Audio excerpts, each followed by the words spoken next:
Senhor presidente, senhores deputados, senhoras e senhores. O que me faz vir à tribuna, senhor presidente, é que semana passada houve uma discussão aqui na Assembleia, quando estava se falando na votação do marco temporal na Câmara Federal. E eu pedi uma parte à deputada Gleice e não foi concedido através do regimento. E eu queria fazer apenas um comentário bem sucinto e bem curto da fala dela. Quando ela falou aqui na tribuna que era contra a votação do marco temporal, porque no artigo 231 da Constituição Federal diz o seguinte: toda terra que o índio esteja presente em 88 terá 5 anos para ser demarcada. E ela usou esse termo, como professora que é, não usando preteritamente, porque na Constituição está a terra que os índios ocupam. Jamais na Constituição Federal está escrito a terra que os índios ocuparam. Porque se colocar aqui ocuparam, nós temos que sair daqui. Talvez eu fique, né? Porque sou descendente de índio, porque o Brasil é dos índios. Então, ela foi contra e tal, mas graças a Deus, a Câmara Federal confirmou o artigo 231 de que toda terra que o índio estava presente até 1988 será demarcada. Agora, aprovou a PEC e ela foi para o Senado. Mas amanhã ela está agendada para ser votada no STF. Na minha visão, se os poderes são harmônicos, eu acho que o STF, no mínimo, teria que tirar esse projeto de pauta até que o Senado revalida a votação da Câmara Federal. E não é emenda, não é medida provisória, é projeto de lei. Mas o projeto de lei, ele não está alterando nada na vida dos índios. Ele está apenas trazendo segurança jurídica para o setor produtivo. Mais nada. E essa segurança jurídica não precisava da APL, precisava do Superior Tribunal Federal entender o que está escrito no artigo 231. Porque o que a PL diz é exatamente o que está escrito no artigo 231, está confirmando que a terra que o índio estava presente em 88 teria que ter um período de demarcação. Depois, no governo do Fernando Henrique Cardoso,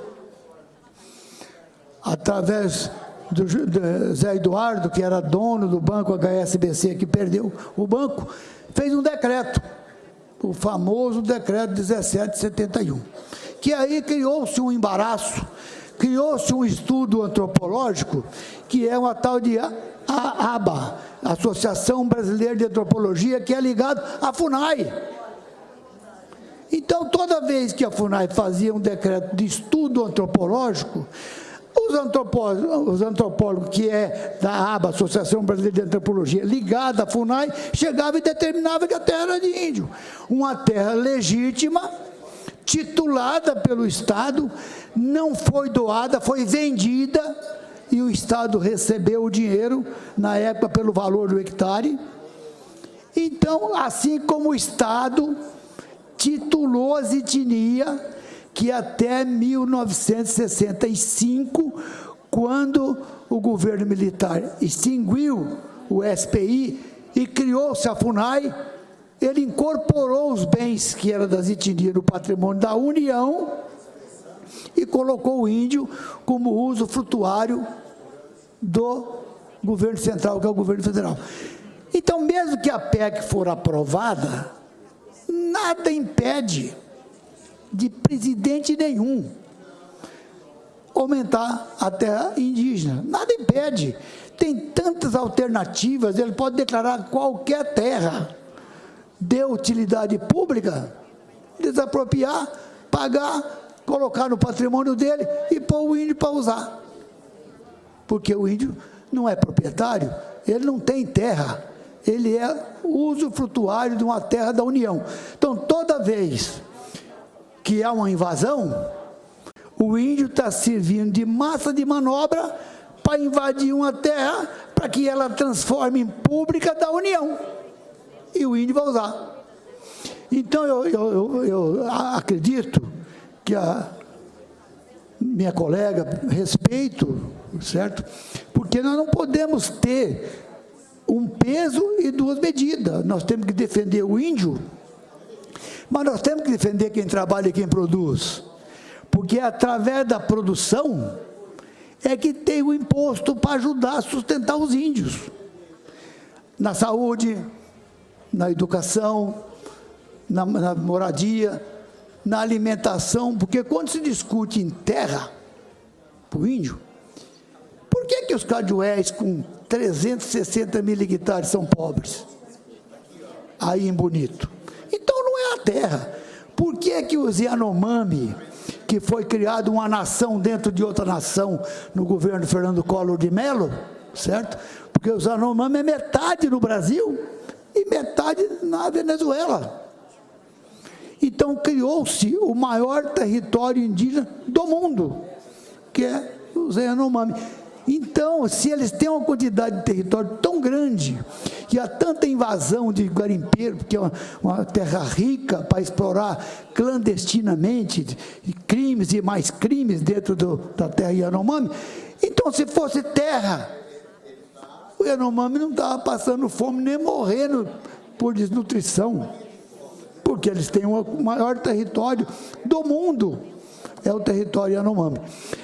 Aqui no nosso estado, meu querido amigo e deputado Zeca do PT, que tem defendido, igual estou defendendo, a legalidade, porque nós temos que defender os índios, mas nós temos que defender quem ajuda a sustentar os índios, que é o setor produtivo. Ontem eu fiquei 1h30, presidente, 1h30, ouvindo o Aldo Rebelo da Jovem Pan. É o único comunista que, se for candidato a presidente da República, eu vou apoiar. Porque o homem só defendeu quem trabalha e quem produz. Só defendeu os índios. Mas para integralizar os índios na sociedade e os índios trabalhar, produzir e viver com o seu suor. Ele disse, o americano quer o nosso território na Amazônia. Sabe por que eles querem? Porque lá nos Estados Unidos, o produtor rural usa 100%. Foi palavra do Aldo Rebelo. E aqui na Amazônia, não. O produtor rural tem 100%, mas ele só pode usar 20%. Por isso que tem essa briga da Europa e tem essa briga dos Estados Unidos para que eles tenham uma participação e mandem dentro do nosso país, que é na maior reserva de mata do mundo, que é a Amazônia. Você voa de jato 2 horas em cima de mata. Então fica falando isso, falando aquilo. Então eu queria deixar aqui claro que eu não sou contra os índios. Eu sou contra o desrespeito. Eu sou contra as invasões. Lá no município que eu tenho propriedade, que inclusive está invadida por índio, há 20 anos, e não decide na justiça, que essa ação foi transitada e julgada, agora estão querendo abrir para ver se o índio tomou prejuízo. Se o índio é representado pelo Ministério Público e é representado pela Procuradoria-Geral da União, dentro do processo. Agora, ontem me ligou um produtor rural, a terra dele está invadida por índio, beleza. Não pode tirar o índio, porque só quem tira o índio é a Polícia Federal, não tem ordem. Simplesmente estão levando energia elétrica com dinheiro público dentro de uma terra privada, na fazenda Novilho, em Carapó, lá onde os índios que pôs fogo na viatura da polícia, pôs fogo nos caminhões, pôs fogo nas colhedeiras e entraram nas fazendas e estão nas fazendas, como está na fazenda do senhor Raul em Rio Brilhante, uma fazenda titulada em 1856, antes da proclamação da República. E o homem está lá produzindo há mais de 60 anos. Então agora, pelo menos nós temos um norte, que é da legalidade, da sustentabilidade, da tranquilidade para que o produtor, que é quem sustenta essa nação, possa investir. Porque como você vai investir em tecnologia dentro de uma terra que você não sabe se amanhã ela é sua ou é de índio, porque não temos segurança jurídica? Então nós temos que ter norte. O país, para desenvolver, tem que ter rumo. E nós precisamos de dar rumo. Eu torço para que o atual presidente tire do seu coração esse rancor, porque o Mandela ficou 20 anos preso e depois fez um governo humano, porque virou presidente. E o nosso presidente, ele não entende que a maior vingança que ele pode ter das injustiças que ele diz que foram cometidas contra ele, foi ele ganhar a eleição e ser presidente da República. Então ele tem que tirar do seu coração, deputado Zeca, esse rancor de vingança, certo? E atrapalhar e ficar falando que o setor produtivo é fascista.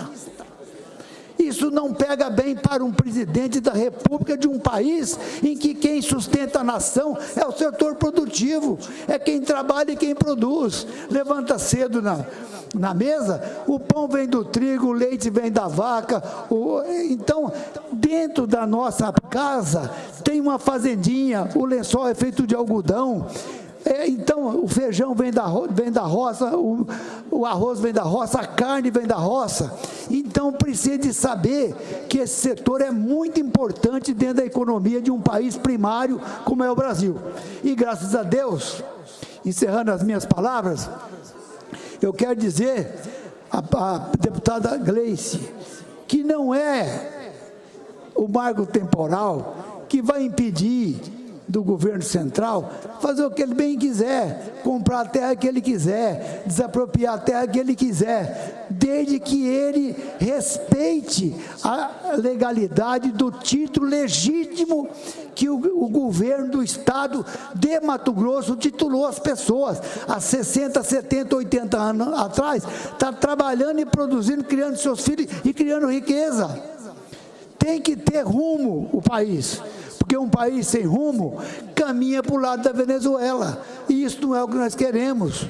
Nós não queremos ver os nossos irmãos, nem nossos filhos, saindo do país para ir procurar um país melhor para se viver, se nós vivemos num país extraordinário, um país cristão, um país decente, um país de um povo trabalhador. O que precisa apenas é rumo.